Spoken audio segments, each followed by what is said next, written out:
বজ্রপাত হয়েছে সিলেটে এবং সেই বজ্রপাতের নগরীর যে লাক্ষাতুরা এলাকাটি আছে, আরো সহজ করে যদি আমরা বলতে চাই, সিলেট ইন্টারন্যাশনাল ক্রিকেট স্টেডিয়ামের সামনের যে বাজারটি আছে লাক্ষাতুরা বাজার, সেই বাজারের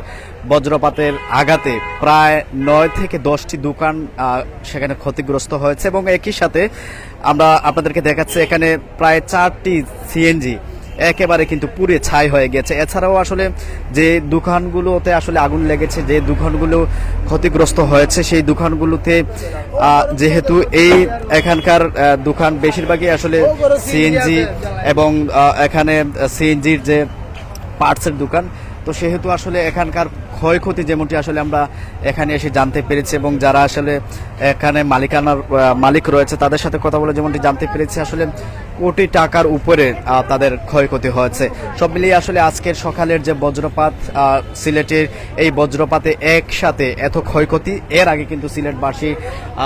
এরকম নজির কিন্তু আমরা দেখতে পাইনি। সব মিলিয়ে আসলে আজকে সকালের যে টানা বৃষ্টি হয়েছে এবং বৃষ্টির সাথে বজ্রপাত হয়েছে, বজ্রপাতটি এটি কিন্তু সিলেটের লাক্ষাতুরার যে ক্রিকেট স্টেডিয়ামের সামনের যে বাজারটি আছে সেই বাজারটিকে পুরোপুরি দমে কিন্তু আসলে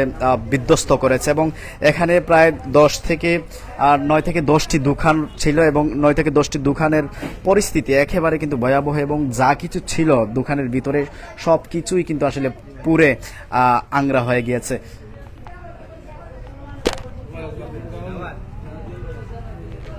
আপনারা দেখতে পাচ্ছেন এখানের ক্ষয়ক্ষতির যে চিত্র, সেই ক্ষয়ক্ষতির চিত্রটি কিন্তু আমাদের ক্যামেরার সামনে আপনারা দেখতে পাচ্ছেন এবং এখানে সবচেয়ে বড় যে বিষয়টি ঘটেছে, এখানে যারা আসলে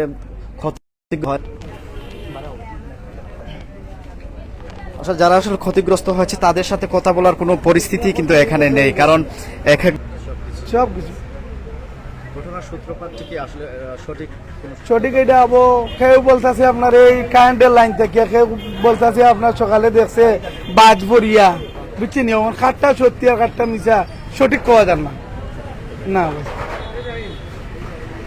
যেমনটি আসলে আপনারা শুনতেই পাচ্ছিলেন, এখানকার বর্তমান যে পরিস্থিতি একেবারে কিন্তু